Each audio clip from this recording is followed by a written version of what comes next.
Daniel Jones has had some bad primetime games, but this absolutely wasn't one of them. It's not his fault that his offensive line just got overwhelmed and overpowered and destroyed.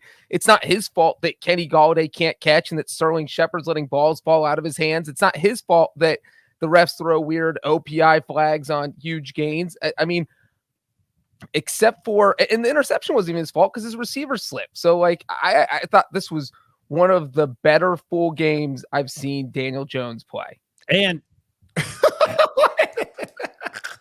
why Brinson gets finished laughing. And I will mention that Saquon Barkley had his best game in 2 years as well. All right, I was going to ask a Saquon question. I'm sorry, I'm laughing. I mean, what's wrong with you? You think that was one of the better full games you've seen Daniel Jones play? I agree. I've only seen like 10 games from him. That was in the top 10.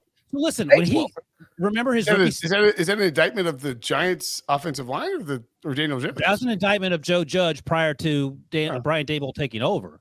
And don't forget, like when Daniel Jones that first start, he got his rookie season against Tennessee, whoever he beat the Bucs. We had that crazy run down the middle. He lit them up, and everyone's like, "See, told you, Daniel Jones is going to work out." And then things cratered from there. I don't think Breech is far off at all. He hasn't had a lot of memorable games. I mean, counterpoint, he completed 81% of his passes 2 weeks ago and threw 2 touchdowns and 1 interception. Well, and he had some huge games with Pat Shurmur in 2019, but like all of that was out the window once Joe Judge got hired. So really, it's just he just kind of fell off the radar. I know what you're saying here in that, like, he was more protective of the ball. He was taking hits all night. There was a couple times where I'm like, oh my God, he's going to fumble. And he didn't fumble. Right. Because it seems like he finally has turned the corner there.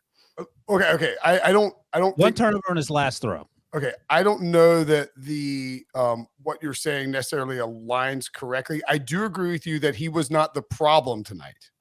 He didn't play poorly tonight. I don't understand what angle you're coming at here. I guess I'm just surprised that somebody went 20 of 37 for 196 yards and no touchdowns and a pick. He got flushed out of the pocket. He was under pressure 26 times. Again, I'm not blaming him for the issues. I thought he played, in terms of poise, in terms of lack of turnovers, I thought he played an anti-Andy Dalton game despite the way the game ended for him. Okay. All right, so what would be your grade for how Daniel Jones played tonight? B+.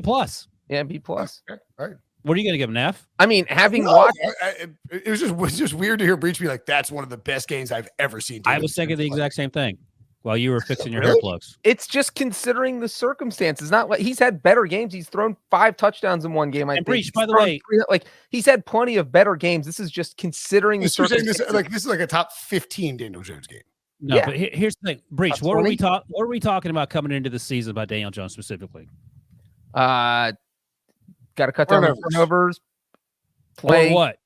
Or you're done. Exactly. This is the reckoning for Daniel Jones with Brian Daboll there. If he doesn't see improvement, doesn't mesh, whatever, that's a wrap on the Daniel Jones era. And I think he's acquitted himself well, as some old person somewhere probably would say. Okay. All right. Just to make it clear, I am not saying that anything that happened tonight was Daniel Jones' fault. That's all I'm hearing. Sounds like you're blaming him. He was under pressure like crazy. I just think Breech is maybe... I don't know what's going on with you, Breech. I agree with Breech. It's not even that outrageous. Yeah, what's agreeing with me? You're the odd man out. Why are you hating on Daniel? It's not even close to one of the best games he's played.